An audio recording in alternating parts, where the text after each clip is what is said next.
Good morning students. हम लोग पढ़ रहे हैं अभी अपना चैप्टर नंबर 19 जो आपके सिलेबस का लास्ट चैप्टर है। इसके बाद आपका आईपी का 11th क्लास का सिलेबस यहीं पे कंप्लीट हो जाएगा। Again I am requesting to you all student कि आप सभी स्कूल आओ, क्योंकि आपके अगर स्कूल आओगे तो हम लोग प्रैक्टिकल पे फोकस करेंगे। प्रैक्टिकल के साथ साथ हम लोग थ्योरी क्लासेस भी डेली लगा रहे हैं। अगर आपके डाउट होते हैं तो हम उसे क्लियर करेंगे। डाउट क्लासेस हैं आपकी, और अभी हम थोड़ा थोड़ा करके इसे कोविड से डील करेंगे ना, तभी हम कुछ कर पाएंगे। ठीक है, तो चैप्टर 19 जिसका नाम है IT applications. IT application same chapter आपको क्लास 12th में भी है। आईटी एप्लीकेशन इस चैप्टर को क्यों पढ़ा जाता है? चैप्टर को पढ़कर ये समझ में आता है कि हमने जो भी अभी 11th में आईपी पढ़ा उसका मोटिव क्या है। हम जो कुछ भी पढ़ रहे हैं उसे पढ़ के फाइनली हमारे पास क्या बेनिफिट होने वाले हैं। तो हम लोग अगर अपन आईटी एप्लीकेशंस का यूज़ करेंगे तभी तो हमने जो सीखा आईपी में पढ़ा उसका बेनिफिट हो पाएगा। अदर देन हम जो पढ़ रहे हैं उसका कोई बेनिफिट नहीं हो पाएगा। तो आईटी एप्लीकेशंस को बेसिकली यहाँ पर 3 पार्ट में डिवाइड किया गया है। फर्स्ट जो आईटी एप्लीकेशंस है उसका नाम है ई गवर्नेंस।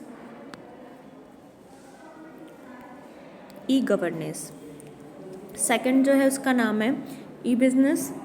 थर्ड है ई लर्निंग। तो बेसिकली हमारे पास 3 आईटी एप्लीकेशंस है, e governance, E business and e learning. ठीक है, हम एक एक आईटी एप्लीकेशन का बहुत महत्वपूर्ण यूज़ मानते हैं अपनी लाइफ में। कहीं सारे एडवांटेजेस हमें मिले इन एप्लीकेशंस की वजह से।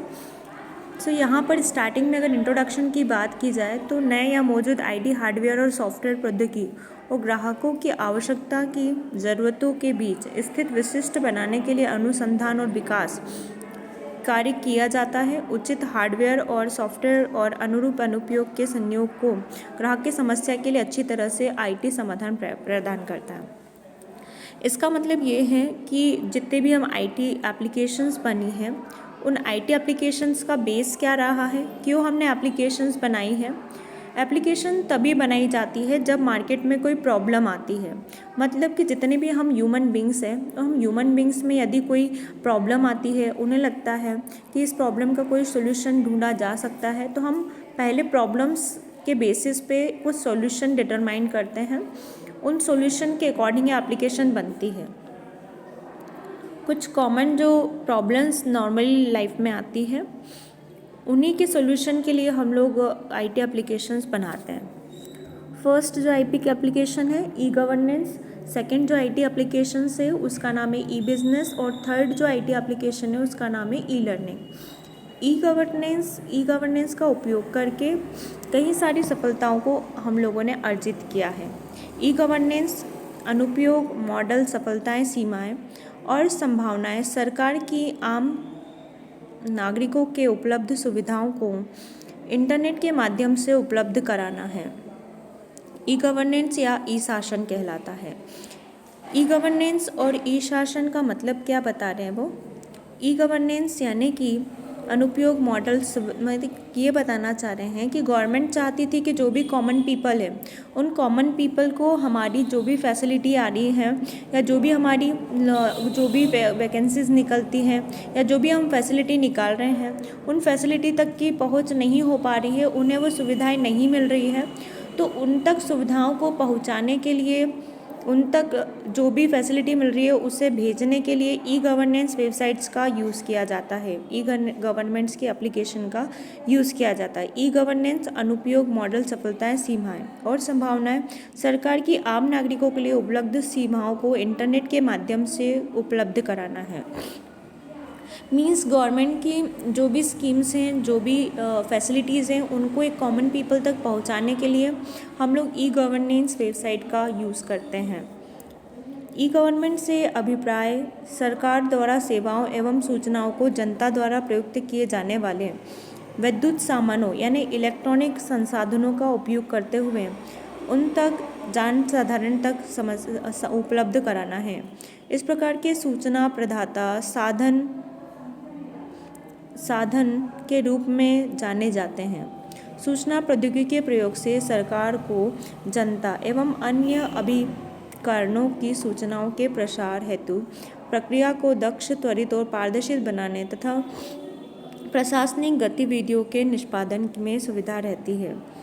हम जो भी गवर्नमेंट फैसिलिटी मिल रही है, पहले होता था कि गवर्नमेंट की फैसिलिटी कॉमन पीपल तक नहीं पहुंच पाती थी। जितने भी बाबू लोग होते थे, मैक्सिमम, हम सभी की बात नहीं कर रहे हैं, मैं किसी एक पर्टिकुलर को पॉइंट आउट भी नहीं कर रही हूँ, पर मैक्सिमम ये करते थे कि सरकार की जो भी स्कीम निकलती है, जो भी वैकेंसीज निकलती है, उन सभी पर खुद ही अपने जान पहचान वालों को या खुद ही पोस्ट ले लिया करते थे, फैसिलिटी को खुद ही ले लिया करते थे और वो कॉमन पीपल तक नहीं पहुंच पाती थी। इसलिए हमने कॉमन पीपल तक पहुंचाने के लिए ई गवर्नमेंट वेबसाइट का यूज़ किया।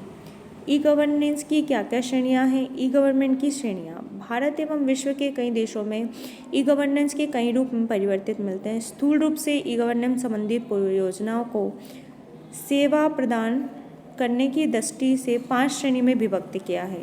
मतलब ई गवर्नेंस की जो हमने क्या किया हुआ है, टाइप्स ऑफ ई गवर्नेंस की बात कर रहे हैं कि कौन कौन सी ई गवर्नेंस के टाइप्स होते हैं। तो फर्स्ट, यहाँ पर बेसिकली 5 टाइप के ई गवर्नेंस होते हैं। फर्स्ट लिखा है G2O मतलब थोड़ा सा interruption, sorry for interruption. First है G2O मतलब गवर्नमेंट टू ऑर्गेनाइजेशन। सेकंड है G2B government to business. Third है G2C government to citizen, government to employee, government to educational institute and government to other government. ठीक है, यहाँ पर basically 3 and 3 6 types आपको यहाँ पर दिए गए हैं। होते हैं हमारे पास 5 है।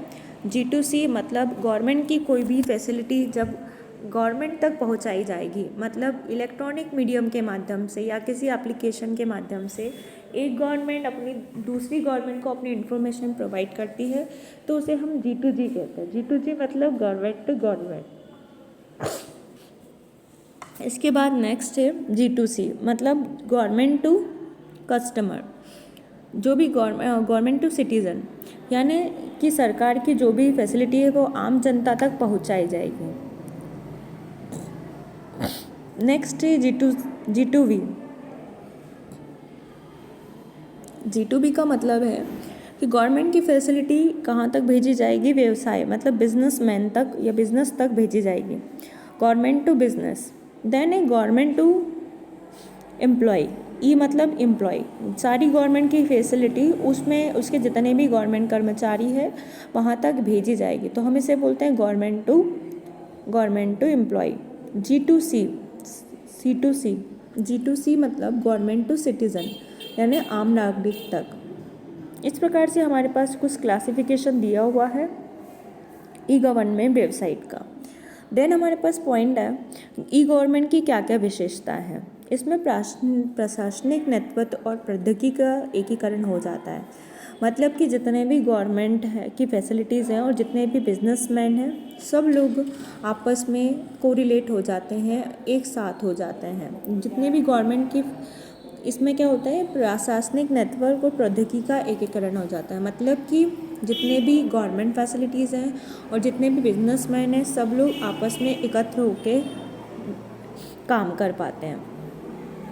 नेक्स्ट है सरकारी, आपके पास ऐसे तो बहुत सारे पॉइंट दिए हैं, इसमें मेन पॉइंट्स को मैंने टिक किया हुआ है। आप वीडियो को पॉज करके उन पॉइंट्स को अपनी बुक में भी नोट डाउन कर सकते हैं, टिक लगा सकते हैं। सरकारी विभागों या अभिकरणों से संबंधित सूचनाएं एवं सेवाएं इंटरनेट पर उपलब्ध होना एवं स्वयं सरकार द्वारा सूचना प्रौद्योगिकी की आधुनिक तकनीकी का प्रशासनिक कृत्यों के प्रयोग करना ई गवर्नेंस का व्यवहारिक रूप है। मतलब कि सरकारी विभागों की बात की जाए तो उनसे संबंधित सारी सेवाएं और सूचनाएं इंटरनेट के माध्यम से स्वयं सरकार अपनी आम जनता तक ईमेल के माध्यम से पहुंचा पाती है। तीसरा फायदा है ई गवर्नेंस की अवधारणा मूल रूप से बेहतर सरकार की मान्यता को पल्लवित करती है। मतलब कि ई गवर्नेंस चाहता है कि जो भी हमारे वहाँ पर सरकार है वो बेस्ट टू द बेस्ट सरकार हो, सरकार की सारी फैसिलिटी सारी जनता को मिले और हमारी गवर्नमेंट अच्छे से अच्छी बन सके। तो ये फैसिलिटी हमें ई गवर्नेंस प्रोवाइड करता है। यह प्रशासन में सूचना प्रौद्योगिकी का संपूर्ण आत्मसात्करण है और इसमें ई गवर्नेंस शामिल है। मतलब आईटी का सबसे मेन इम्पॉर्टेंट ही अगर बात की जाए तो फैसिलिटी हमारी ई गवर्नेंस है। यह अभिशासन की स्थापना की एक पद्धति है। मतलब ये जो है स्वयं के शासन की एक पद्धति है।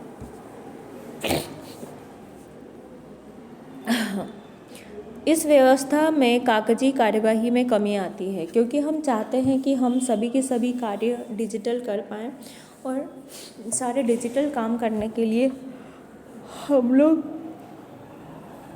मूव कर रहे हैं। तो ई गवर्नेंस को हम जब यूज़ करते हैं तो आपके यहाँ पर मैक्सिमम वर्क पेपरलेस हो जाता है। पेपरलेस वर्ड हमारा बनने में ये हेल्प करता है। ई गवर्नेंस द्वारा टेली कॉन्फ्रेंस संभव हुआ है जिसमें प्रशासन में दक्षता आई है। ई गवर्नेंस का यूज़ करते हुए हम लोग क्या करें, ई गवर्नेंस द्वारा टेली कॉन्फ्रेंस संभव हुआ है। टेली कॉन्फ्रेंस यानी कि टेलीफोन कॉलिंग या टेलीफोन वीडियो कॉलिंग, ये सब पॉसिबल हुआ है ई गवर्नेंस के द्वारा। इसमें यह एक ही कार्य की पुनरावृत्ति नहीं होती है। पहले ये होता था अगर मैनुअल काम करने को दिया जाए तो हमें पता नहीं होता था कि कौन सा व्यक्ति कौन सा कार्य काम कर रहा है, तो कई बार एक ही काम को बहुत सारे लोग रिपीट कर देते थे। अब इसमें चूँकि सेंट्रलाइज सिस्टम चल रहा है तो यदि एक व्यक्ति कुछ काम करता है तो वो काम हर किसी के पास रिफ्लेक्ट हो जाता है। इससे जब भी वो काम करने जाता है तो उसे दिख जाता है कि ये काम पहले से हो चुका है, अगर नहीं होगा तो फिर वो काम कर सकता है। तो जिस तरह कार्य की पुनरावृत्ति हो रही थी, मतलब एक ही काम को जब बार बार लोग कर देते थे क्योंकि इन्फॉर्मेशन नहीं होती थी कागज़ में कि कौन क्या कर रहा है, तो यहाँ पर सॉफ्टवेयर इस प्रॉब्लम को रिजॉल्व करता है, कोई भी डबल काम नहीं करता है। ई गवर्नेंस लोक प्रशासन में स्वचालन की अवधारणा तथा प्रयासों का परिष्कृत एवं विस्तार स्वरूप है। ई गवर्नेंस जो भी हमारी गवर्नमेंट चल रही है उसके संचालन के लिए और उसके प्रयासों को आगे बढ़ाता है, उसको उसके विस्तार के लिए बहुत इम्पॉर्टेंट रोल प्ले करता है। ई गवर्नेंस के लाभ, अगला पॉइंट है ई गवर्नेंस के लाभ, मतलब बेनिफिट्स ऑफ ई गवर्नेंस। क्या क्या बेनिफिट है हमारे पास ई गवर्नेंस के। ई गवर्नेंस नागरिकों एवं व्यवसाय के लिए सुगम एवं लागत हितैषी है। ई गवर्नेंस जितने भी हमारे पास नागरिक यानी एम्प्लॉय हैं और जितनी भी हमारे बिजनेस से उनकी लागत कितनी हुई है उनके लिए क्या है, उनके लिए एक इम्पॉर्टेंट हेल्पर की तरह काम करता है। इसके माध्यम से बिना समय ऊर्जा गंवाए बेहतर उग्मनन सूचना प्राप्त हो जाती है। मैनुअली इन्फॉर्मेशन लेने जाने में बहुत टाइम लगता है, लेकिन आज अगर एक भी इन्फॉर्मेशन अपडेट हो जाती तो वही सेम इन्फॉर्मेशन सबके पास आसानी से चली जाती है। तो ई गवर्नेंस हेल्प करता है सूचनाओं यानी इन्फॉर्मेशन को डिस्ट्रीब्यूट करने में। ई गवर्नेंस के लाभों में शामिल है, कौन कौन से लाभ होते हैं हमें ई गवर्नेंस से। पहला लाभ है उसकी स्पीड अच्छी होती है, मतलब कोई भी काम जल्दी हो जाता है। दक्षता, बेहतर सेवाएं होती है, बहुत सारी फैसिलिटी मिल जाती हैं लोग से, और दक्षता यानी स्पीड भी काफ़ी अच्छी होती है। बेहतर पहुंच, मतलब इजीली कोई भी रीच कर लेता है, और अधिक पारदर्शिता एवं जवाबदारी।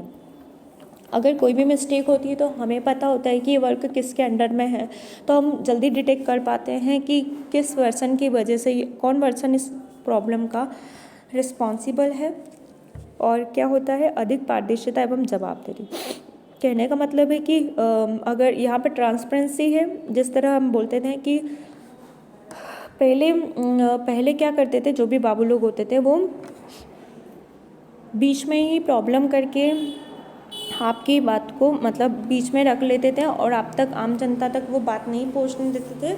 लेकिन अब जो ई गवर्नेंस की बात कर रहे हैं तो ई गवर्नेंस में पारदर्शिता है, ट्रांसपेरेंसी है, जो काम जो कर रहा है व्यक्ति वो उसके पास से आगे पहुंच जाता है इजीली। अगर वो सॉफ्टवेयर पे अब मतलब वेबसाइट पे अपडेट कर दिया जाता है तो कॉमन पीस पर भी उसकी रीच तक पहुंच पाता है।